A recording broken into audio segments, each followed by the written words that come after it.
Cool. So where did we stop last? All right. So this session kind of flows out of the last one, right?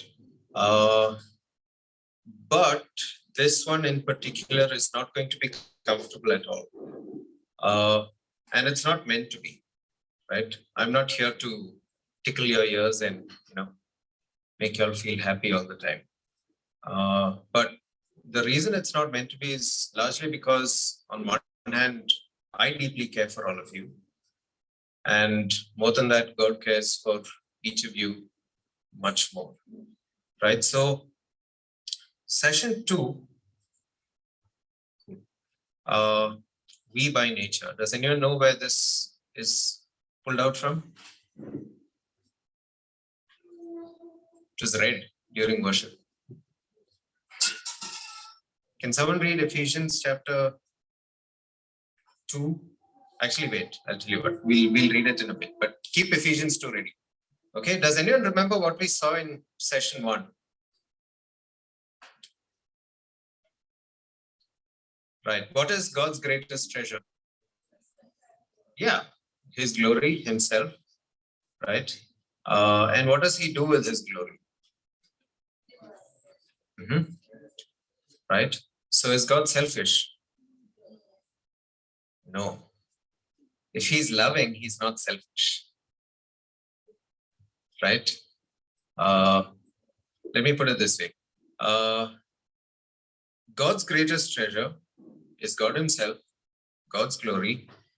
And if you notice, God's always protecting, you'll notice his glory more than anything else. He uses words like, I will not give this to another. I am jealous and things like that. The reason for it, and he explains it, God explains the reason. The reason he's so, protective of this glory of his, this treasure of his, is so that he can abundantly pour out all of his treasure for us. He's guarding it for you. If he doesn't guard it, if he's just gonna protect, leave it around flying, anyone can take it, you're not going to enjoy it as much, right? And the reason he wants to share his glory with us is for us to be abundantly happy, infinitely happy, right? Would you call someone who wants your happiness selfish? It's not selfish, right? He is utterly loving and utterly unselfish. So God gives his greatest treasure for our highest pleasure. He's not interested in half pleasure. God's singular aim is our highest pleasure. Highest. Right? So when we ask the question, why does God do all things? Yes, he does all things for his glory. But wrapped up in that is the fact that he does all things for your greatest good and for your greatest pleasure. Do you get that? When God does all things for his glory, he's actually doing it for your ultimate happiness. He's keeping this and pouring all of his treasure for you for your greatest pleasure. Therefore, that's what he wants. He wants you to enjoy him 100%, that you can humanly enjoy him.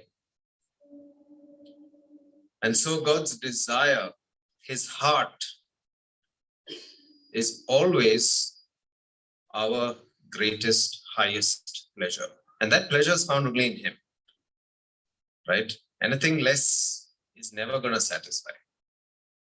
And you would have noticed that if you've lived life long enough. So that's the summary of Ephesians, of session 1. Now let's turn to Ephesians 2. And can someone read this out, please? It's on the slide, so someone can read it out. Ephesians 2 and verses 1 to 5. And you were dead in trespasses in which you once walked, following the course of this world, following the power of the air, spirit that is now at work, among whom we all once lived in our flesh, carrying out the desires of the body and the mind, and were by nature children of God, like the rest of mankind, we were dead. Right. You see what I highlighted there? What did I highlight? What a happy message. We were dead.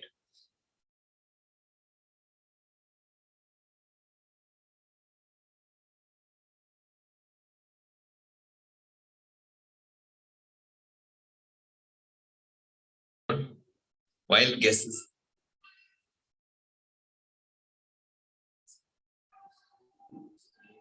Pardon? We stayed in. So what makes it dead? What makes us dead then? Right.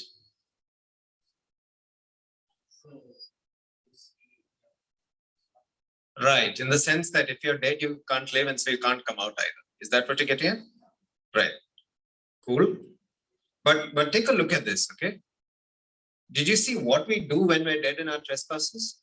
What do we do? What do we carry out? Right.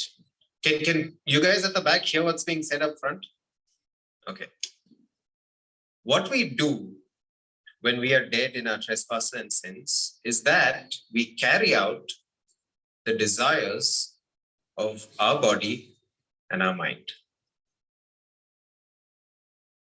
Okay. In other words, when we're dead in our trespasses and sins, we do what we want. Right? Do you see desires there? Carrying out the desires of the body and the mind.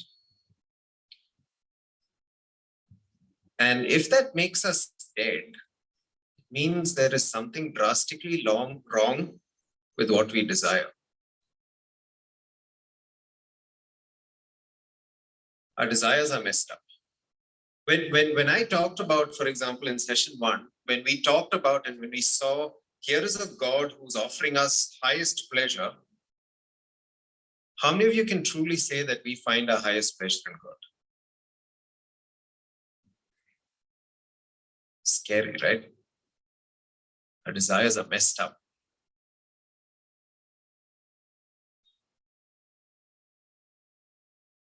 We don't actually enjoy what is most enjoyable. You see a problem? We don't find pleasure in what is actually pleasurable. Our desires are messed up. That's what it means to be dead. Right? Someone raise their hand if you like biryani. Okay, Moses raised his hand first. If Moses is dead, can he enjoy biryani? Why not? He likes biryani. He's dead. As much as you and I were created to enjoy God, do you think we'll enjoy God if we're dead?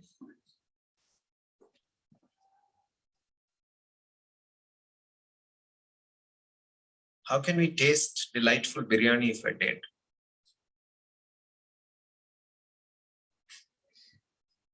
Why were we dead? Why are we dead? For some of us. There are two reasons that scripture gives. Okay. The first reason, if you read Romans 5, you'll see it. We're dead because which team won the treasure hunt? Team 3. Okay. During the morning games, was there like a single, was it an individual, right? So every team, I'm guessing, sent one person out as their representative, right? Did you notice that only one team won? And did you notice that that one team won simply because of one person? No? Oh, it was relay. Okay. My bad. Let's if you've seen cricket or even if you've seen football, have you all seen penalty shootouts? Yes. Have you all seen how the entire team's fate sits on one person? If one guy misses his shot, who loses? All of them. When Adam failed, the entire team failed as well. Who's part of that team?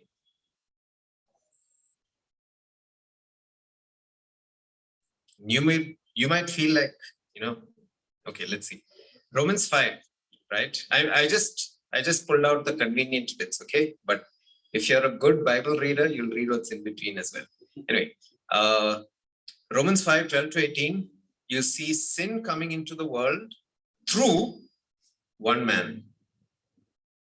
You see many dying because of one man's sin. And in verse 17, you see that because of one man's sin, death is ruling. Because and through that one man. That one man is Adam, okay, by the way. Therefore, verse 18, one trespass or one sin led to the condemnation of all men. See the point? Adam failed, or the entire team lost. Now, if you're smart, you'll realize that, that's not fair, right? Why do we get blamed for Adam's nonsense? That's how teams work. But you're right. It may not seem fair, but there's another problem, and that's reason 2. Reason 2 is that we're not very different from Adam. We failed exactly where he failed. Haven't we? If you read Romans 1 to 3, you'll see it. Okay? I'll just read it out for you. Take a look at how much God is showing. Okay? Number 1, the wrath of God is revealed. Does that mean God is revealing something? He's showing us something? What's he showing? His wrath. Right? Against whom? All ungodliness and all unrighteousness of men. What do they do? What do we do? Since we're men and women. What do? We know the truth and we suppress it. What can be known about God is plain to them. I'm not saying it, Paul's saying it. God is saying it through Paul. Why is it plain to them? Because God himself has shown it to them. Because his divine attributes, invisible attributes, his eternal power and divine nature have been, it's not that he has revealed them clearly, it's that man has perceived them clearly. Do you see that? Since when? Since after Adam? Since the creation of the world. In the things that have been made. You look outside, you see the sky, you see the trees. How many of you think of God? Should have. And so they're without excuse. You and I are without excuse. God has made things clear to us. We have perceived it. We have suppressed it. Although they knew God, what do? They did not honor him as God or give thanks to him. But they became a little loopy in their head and their foolish hearts were darkened. Claiming to be very wise, they became morons. That's me and many of us here, if we're men. And what did we do? What did we do? Here is God giving us all of his treasure. And what did we do? We exchanged it for dung.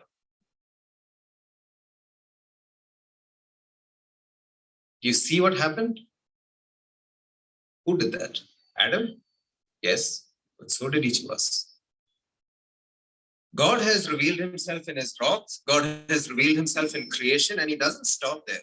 In Romans 2, right? Here are a bunch of people who never had the Bible, who never had in those days the Mosaic law, the Gentiles. Guess what? They prove that God actually wrote his law in their hearts.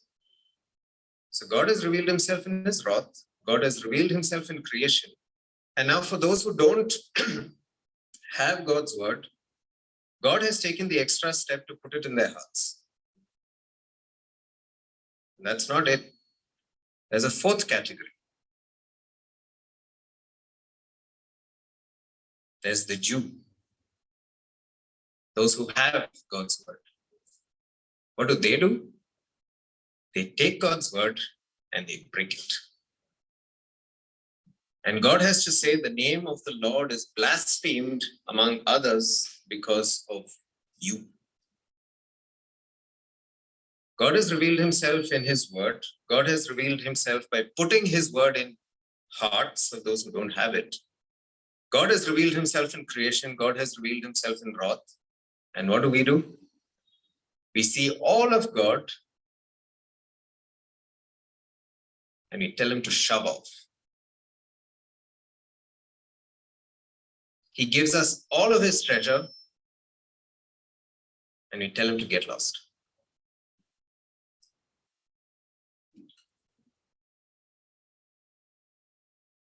And take a look at how Paul expresses it. We suppress the truth. We knew God, but we did not honor him. It's not that we didn't know God. If we didn't know God, fine. But how can we say we don't know God when God is taking pains to put it in our hearts, to put it all around us, to put himself on full display? That's why Paul says we fall short of the glory of God. All of us, not some of us. It's not Adam. We're on Adam's team, but we all missed our shots as well. So what does this mean to fall short of God's glory? I want two brave people who love chocolate. Two brave people. I'm going to ask you to do something very interesting. Yeah, two brave people who love chocolate. Huh? Others can nominate.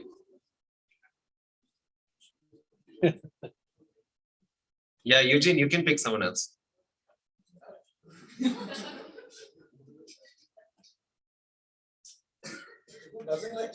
No, I need someone who, okay, yeah. There are only two people who don't. One of them is Sharon. Yeah, we need someone else who loves chocolate. Go for it. Wait, come in.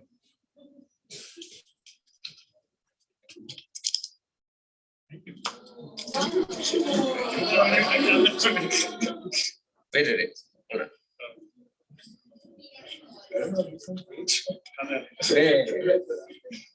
Okay, don't show Clint.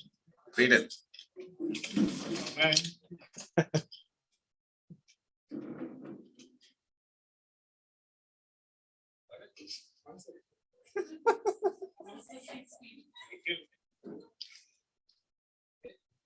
You have to convince him. You have to convince him to take your job. No forcing him. Yeah, and you do what you do. Persuade.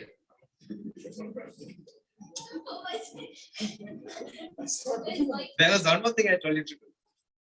You want me to do that now? Yep, while he's convincing. Yeah.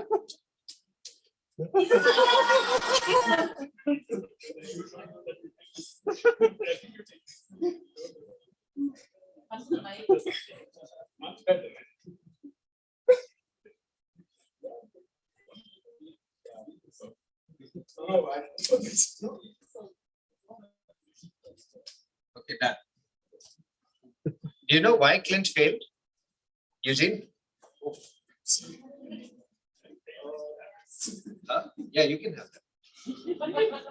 Yeah, why did Clint fail? I knew what was inside this. What is inside? I'm okay, fine. Fine. Because should I say? Yeah. Okay, because it said I would get 2 chocolates if I would ignore him and just lick this. Ignore you guys and lick this. Yeah, you can open it and show them what you get. It's not a good one. Oh, it is. Open it. I knew it. When you said open it. Oh, no.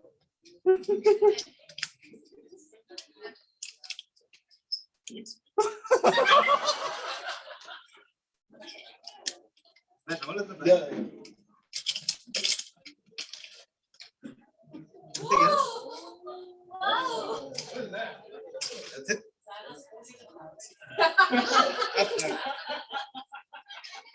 What is this?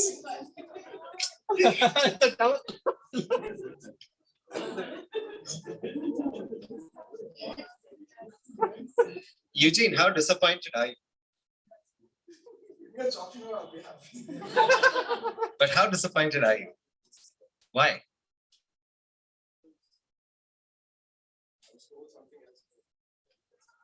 That's right. At the same time, what was he offering to you? Wasn't that much? Wasn't that worth much more than that? If I look at it like that, he just has one. What to offer me was But I didn't say what size. Right. Thanks, Eugene. Thanks, Clint. Right.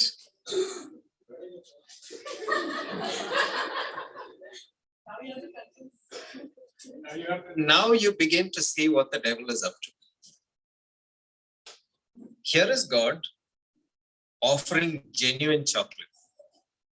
There is God, sorry, the devil offering wrappers. And we will lick the wrapper because we are convinced that we are going to get incredible goodies. But was it pleasurable? Was it enjoyable? But why did you do it? Eugene did it because he hoped that he would get something, and he got something. It just wasn't great. Right? Here's the thing. Can you all see this? What's it pointing to? Clint, right? Why? Clint has something. Exactly. Now, how idiotic would it be, okay, if Clint has chocolate, he says, you know, Sujay, here's an arrow. It leads to the chocolate. Enjoy yourself. Okay. Imagine if Clint does this, and then I'm like, what a beautiful arrow. This is so tasty. This is amazing. Clint, how do you feel? Here is God giving us creation. We should look at the trees and say, wow, God. Most of us worship the trees. When God gives us pleasure in things like sex and food, we should be like, wow, God. We just stop there. How moronic is that? Let me lick the arrow. So delightful. We love the arrow, not the treasure at the end.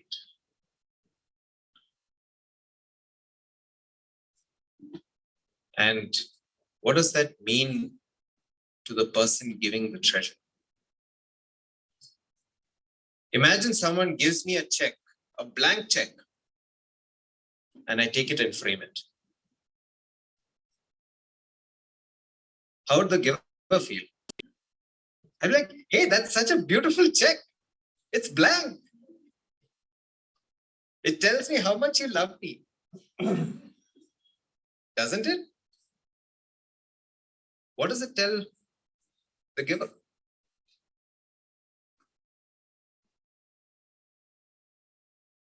He gives a blank check. I don't encash it. I frame it and keep it. What does that tell him, the giver? I love that piece of paper more than him. If I really go deeper, what I'm actually doing is I'm mocking him.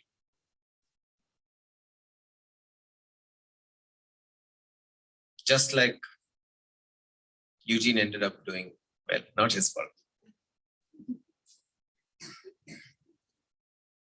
So when God gives us infinite happiness and infinite pleasure, and we don't find pleasure in him, what are we doing to God?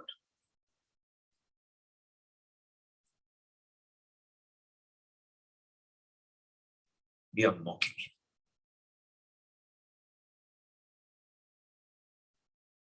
This wouldn't be true if he didn't love us so much.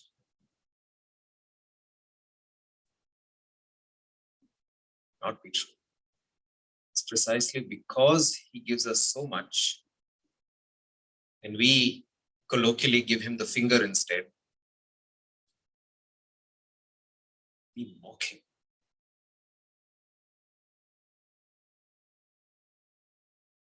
And it's not like we do it like once.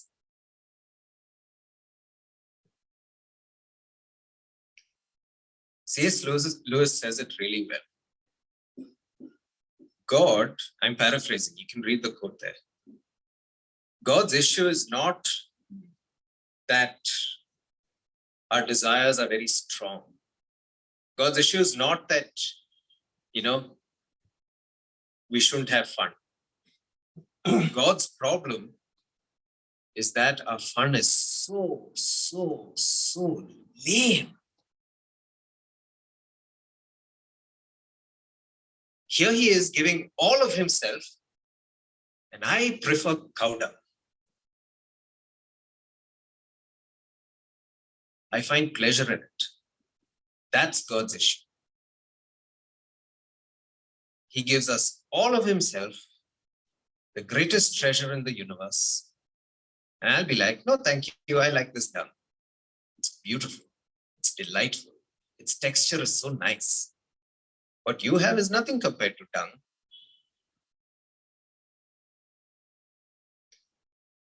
So if anyone tells you that Christianity is not about happiness, the issue is that most of us don't have enough happiness in God. That's what sin looks like. God is giving us all of this. It's like, for example, I love steak, okay? My body is, it feels like my body is designed to eat steak. At least it feels like that. Now, here's the thing. Throughout the day, okay, if I keep eating chips, okay, I mean, it's food, right? I enjoy chips, not as much as steak, but I still enjoy chips, right?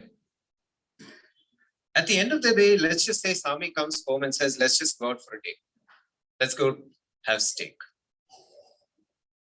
I wanted to do this for a long time. Let's do it. You think I'll enjoy the steak? Why? Yeah.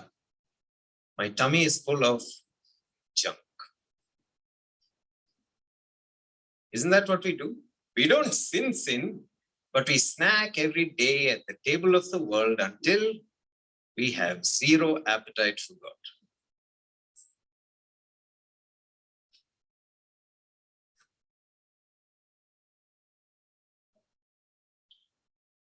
God here is offering a buffet, and I prefer chips. God is offering pleasure, and I prefer dung. God gives us his greatest treasure. And here's the thing. and this is why this is so devastating. When I don't find my highest pleasure in God, that's when I fall short of His glory. It's not that I did something incredible. I just did not find pleasure in God. All have sinned and have never found pleasure in God as much as they should have.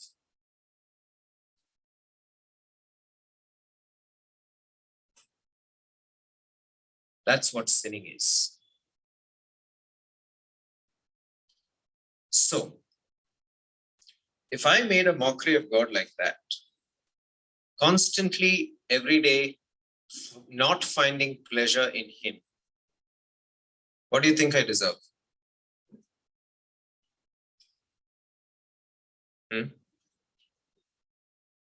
What would be a good thing for God to do to me? Giving Sunday school answer. Can you see this key? I can scratch a car with this key. It's not hard. Okay, just that. So outside my house, there's this garbage dump. It's literally a garbage dump.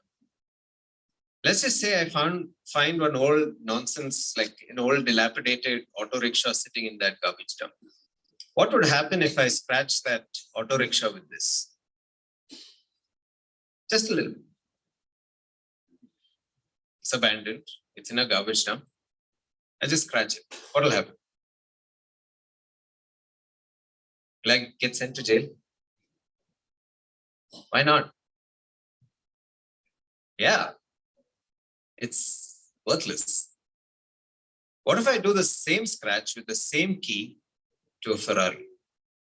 Brand new in the show, just on display. And I just go strolling up and scratch it. What do you think is going to happen?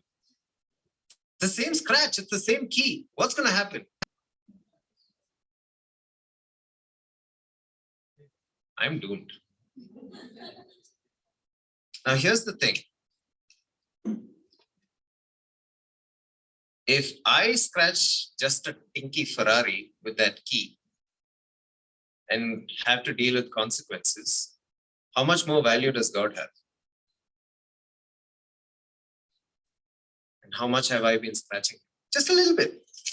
Just a little bit.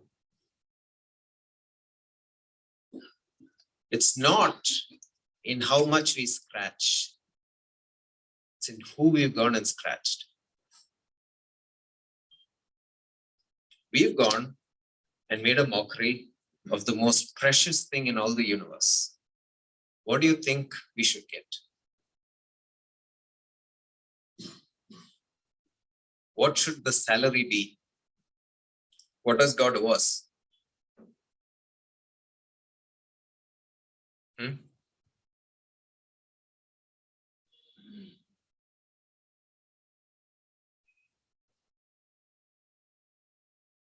The wrath of God is revealed. The wages, the salary of sin is death. You really want to know what God owes you? That. If you want to say, God, you've not been fair, give me my wages, that's what He'll give you. Because we made an utter mockery of all the joy that He's giving to us.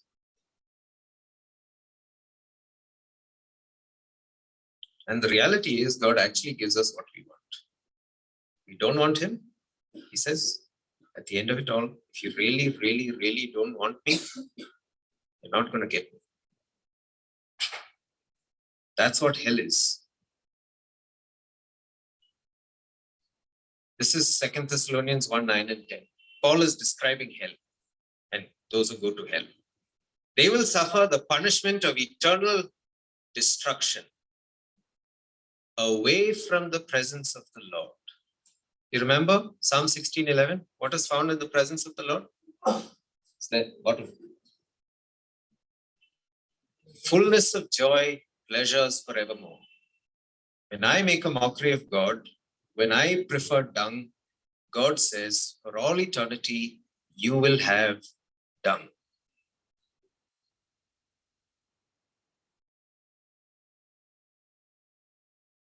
Away from the glory of his might. When he comes on that day to be glorified by those who actually love him, to be celebrated, to be marveled at, to be enjoyed and admired by those who actually have faith. Those who don't want God will not get God. And if you notice, it's exactly the opposite of Psalm 16:11. Psalm 16:11, God offers life, joy, and pleasure forever. The only thing that's common between the two is forever. Hell offers destruction, away from pleasure and joy forever.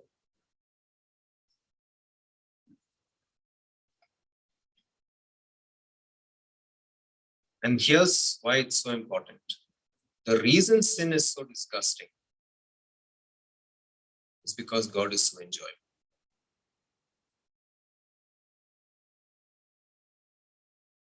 That's what makes sin so sick.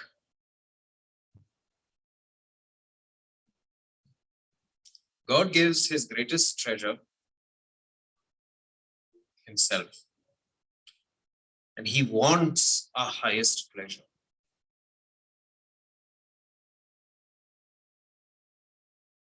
And we don't find our highest pleasure in God's greatest treasure.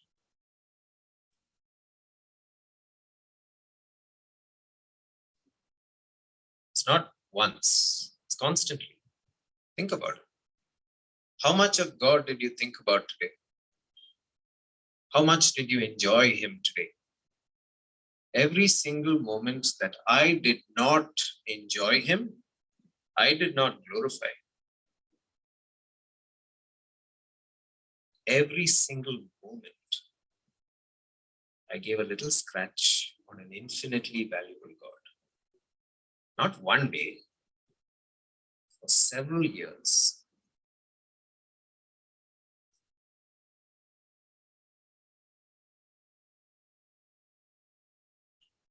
That's why this is so critical. Because here's the thing. Which dead person can make himself alive?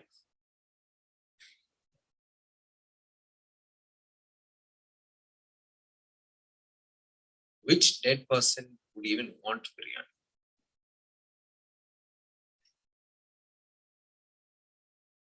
No dead person can make himself alive. We are dead. God is giving us all of himself. We don't want him. That's why sin is so vile.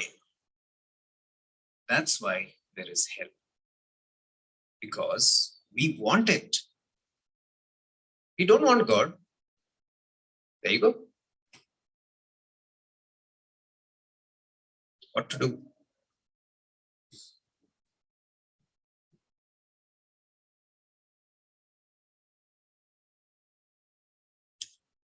This camp, I told you right at the start, the aim here is for us to find our greatest pleasure in God. The beauty of God's grace is that he doesn't stop here. We have provoked him and provoked him and provoked him. I told you, pop God, what do you get first? Steadfast love and faithfulness. But we've really provoked him. Who do we turn to? How can we be saved from the consequences of our dung loving? Who is going to save us from the wrath of God? Who do we turn to? Loudly. But he's angry at you, right?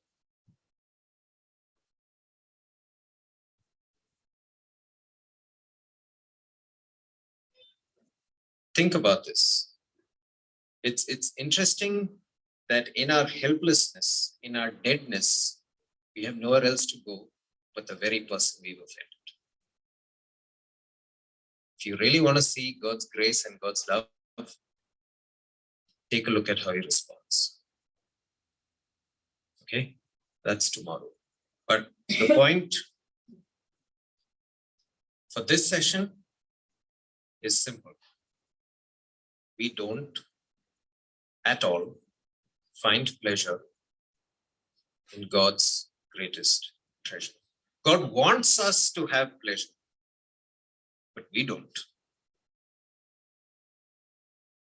I can't tell someone who likes, how many of you like beetroot? How many of you like raw beetroot? Can I ask, say Santosh, you don't like raw beetroot, right? Haven't eaten it. How many of you eaten raw beetroot but don't like it? Very few. You don't like it. Can I tell Sharon, you know what, you should like beetroot? Like it now. It's not going to work because she's dead to beetroot. No matter what you try, she can't do it on her own until someone smart actually makes the beetroot beautiful. That's something only God can do. Right? We don't find our highest pleasure in God's greatest treasure. And that's scary. Right? Can I ask one of you to pray? Let you pick someone.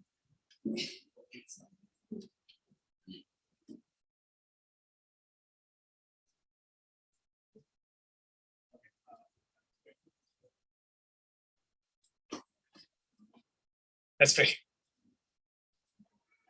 Father, we thank you. Thank you and for the session, for all of our shortcomings. The times that we have not seen you for the God you are, and the times we've not been able to enjoy you, Lord, and worship you through our actions and days. Forgive us. Help us to be able to see that and to find you find you as the biggest treasure in our lives, Father. We pray that you continue working in each of our hearts through these next few sessions that we have planned in the next 2 days. Pray for a change in our hearts. In your name we pray. Amen.